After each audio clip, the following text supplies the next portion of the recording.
होत्या. म्हणजे जवळजवळ 1.5 वर्ष सांगत होत्या, कारण त्या सातत्याने बघत होत्या माझे, म्हणजे आम्ही योगाच्या माध्यमातून एकमेकांच्या चांगले संपर्कात होतो आणि त्यामुळे त्या मला नेहमी सांगायच्या, या पद्मजा खूप छान रिझल्ट येतो. पण वजनासाठी इतक्या गोष्टी कित्येक वर्ष करत होतो ना, आणि त्याच्यात कधीच यशस्वी झालो नव्हतो, आणि त्याच्यामुळे मी सुजाताताई सांगत असताना सुद्धा मी ऐकत नव्हते.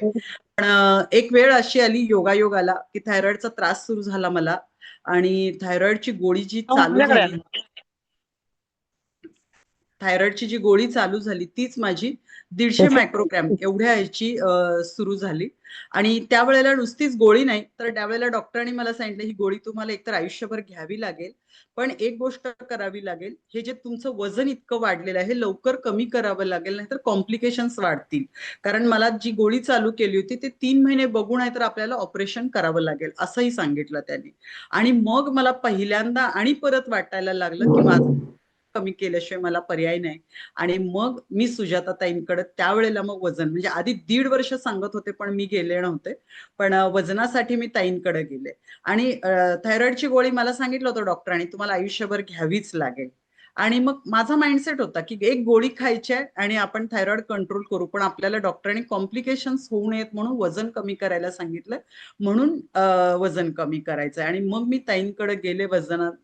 एकतर वजनासाठी मी खूप प्रयत्न बरीच वर्ष करत होते, म्हणजे ते आता मी ते सगळे प्रकार नाही सांगत, इतके प्रकार, म्हणजे माझे मिस्टर स्वतः डॉक्टर आहेत, माझे सासरे डॉक्टर, घरी सगळं मेडिकलचं वातावरण, मी स्वतः मेडिकलची विद्यार्थिनी, त्यातलं बऱ्यापैकी नॉलेज असलेली, पण तरीही अगदी अशास्त्रीय असे सुद्धा प्रयोग कुणीही सांगितले तर वजनासाठी करायचं, सगळ्या गोष्टींसाठी मी करून बघायचे.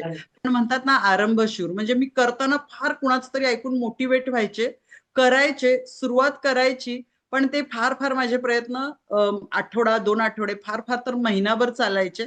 त्या महिन्याभरात कुठेतरी 1 किलो 1.5 किलो वजन कमी व्हायचं. आणि मग ते प्रयत्न, असं कोणी मार्गदर्शक गुरु किंवा कोच असं कोणी नव्हतं ना त्यावेळेला, त्यामुळे स्वतःच्या बुद्धीला जे पटायचं तेवढं करायचं. आणि मग त्यात लगेच यश मिळायला लागायचं ना, वाटायचं आपण महिनाभर करतोय तर मला लगेच वजन कमी व्हायला पाहिजे असं वाटायचं. आणि मग ते नाही झालं की मग महिन्यांनी सगळे प्रयत्न मी सोडून द्यायचे. म्हणजे कुठल्याच गोष्टीत एक शिस्त किंवा सातत्य माझ्यात अजिबात नव्हती.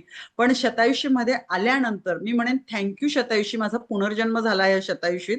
कारण इतके माझ्यात बदल झाले, सगळ्यात बदल झाला तो एक आयुष्याला शिस्त आली, माझ्या दिनचर्येला शिस्त आली, आणि सगळ्यात महत्वाचं सातत्य टिकवण्यात मी खूप, म्हणजे मला रिझल्ट किती शिस्तीत मिळतोय किंवा किती उशिरा मिळतोय याच्यापेक्षा माझ्या कोच माझा सतत पाठपुरावा करतायत, माझीच काळजी करतायत, माझी चौकशी करतायत.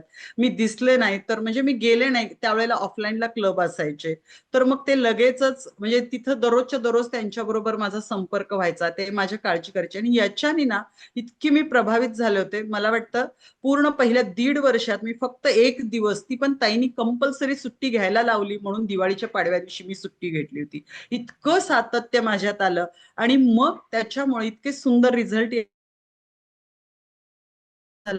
आणि सांगायला मला इतका आनंद वाटतोय की जी थायरॉइडची गोळी मी आयुष्यभर खाणारच आहे, हे मी माझ्या मनाने ठरवून टाकलं होतं. ह्या गेल्या एप्रिलला बरोबर 5 वर्ष झाली. माझ्या डॉक्टरांनी ह्या गोळ्या बंद केल्या. डॉक्टरांनी म्हणजे माझे मिस्टर डॉक्टर आहेत त्यांनी नव्हे, तर ज्या स्पेशालिस्टकडं, एंडोक्रायनॉलॉजिस्टकडं मी दाखवत होते, त्यांच्याकडं मी ह्या सगळ्या माझ्या गोळ्या बंद त्यांनी केलेल्या आहेत. बरोबर 5 वर्ष झाली. आणि 5 वर्षानंतर सुद्धा प्रत्येक 4 ते 5 महिन्याला मी माझे सगळे रिपोर्ट्स करून घेते. कारण थायरॉइडच्या पेशंटला डॉक्टरांनी सांगितलं होतं, तुम्हाला भविष्यात डायबिटीस नक्की होणार, कारण वेट पण जास्त होतं, थायरॉइडचं हे पण कॉम्प्लिकेशन जास्त होते, आणि तुम्हाला बीपीची गोळी तर नक्की सुरू होणार. त्यामुळं प्रत्येक 4 ते 5 महिन्याला मी माझा लिपिड प्रोफाईल पूर्ण चेक करते, HbA1c चेक करते, माझ्या थायरॉइडचे लेवल चेक करते. आणि मला वाटतं महिन्यात, 1.5 महिन्यापूर्वीच मी सगळ्या टेस्ट केलेल्या आहेत. आणि ज्या एंडोक्रायनॉलॉजिस्टनी माझ्या गोळ्या बंद केल्या होत्या त्यांच्याकडे जाऊन दाखवून मी त्या सगळे म्हणजे कन्फर्म करून घेतलेत की माझं सगळं नॉर्मल आहे. पण ह्या प्रोसेसमध्ये 17 किलोचा वेट लॉस झाला, थायरॉइडची गोळी पूर्ण बंद झाली. सगळ्यात महत्वाचं जे मनाने मी फार दुबळी होते आणि ते पण माझे खूप मोठे चॅलेंज होते.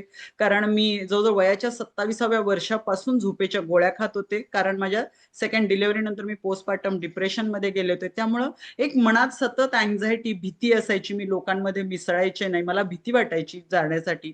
पण म्हणजे साधा हाय हॅलो करण्या इतपत पण लोकांशी बोलण्याचा कॉन्फिडन्स नव्हता.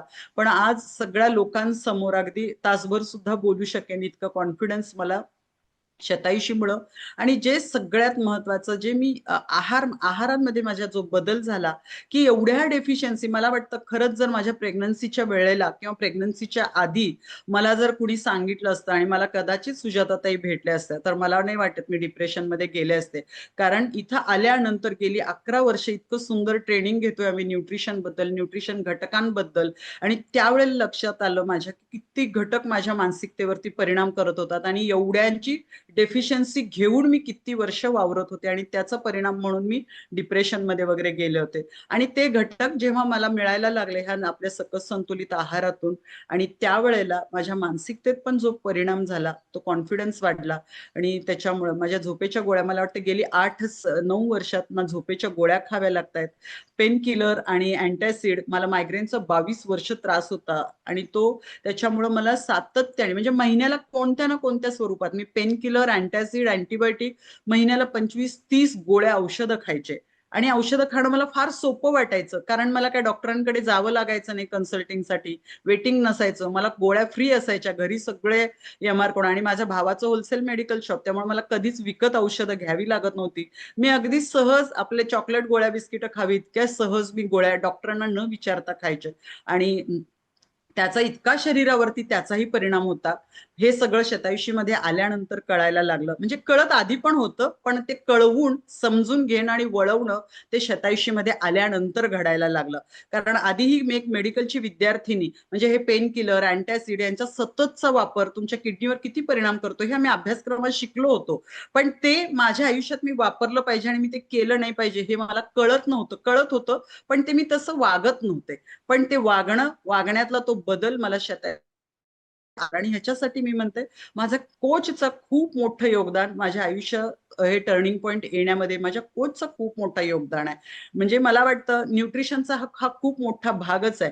पण मला वाटतं मी न्यूट्रिशन नुसतं घेत राहिले असते तर माझ्यात कधीच बदल झाला नसता.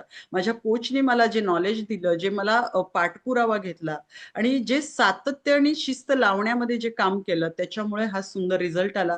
गेल्या 8 ते 9 वर्षात ना मी झोपेच्या गोळ्या खाते, ना पेन किलर घेते, ना अँटॅसिड घेते. हा आता त्या क्षणी आता पाय मुरगाळलाच आहे आणि सुजलाच आहे तर त्यावेळेला काय खावं लागलं तर ती गोष्ट वेगळी. जसं ताई नेहमी सांगतात जेव्हा गरज असेल तेव्हा घ्यावीच लागेल. पण विनाकारण म्हणून ज्या अंगमस्तीनं ज्या मी घ्यायचे त्या सगळ्या औषधं माझी बंद झाली. आणि त्यासाठी मी आपल्या पूर्ण शतायुषी परिवार प्रत्येक व्यक्ती जी एक्सपिरियन्स शेअर करते त्यांचा मला खूप उपयोग होतो. मी मोटिवेट होते, इन्स्पायर होते आणि त्याच्यामुळं दररोज माझं सातत्य टिकण्यामध्ये मला फार मदत होते. आणि त्याच्यानंतर सुजाता ताई आणि अनिल दादा आणि इतकं काम केलं आणि त्याच्यामुळे सगळ्यांना चलो खूप जोरदार क्लॅपिंग करणार आहोत आपण पद्मजा मॅडम साठी. ओके, आता जाणार आहोत आपण आजचा टॉपिक आहे धनाजी सर. आज काल फोन घेतला नाही. आज आपण पाण्याबद्दल ऐकणार आहोत आणि धनाजी सरांना आपण उद्याला ऐकणार आहोत. आज आपण पाणी या विषयावर राम मुधाळे सर यांच्याकडून ऐकणार आहोत. जोरदार क्लॅप करणार आहोत आपण राम सर.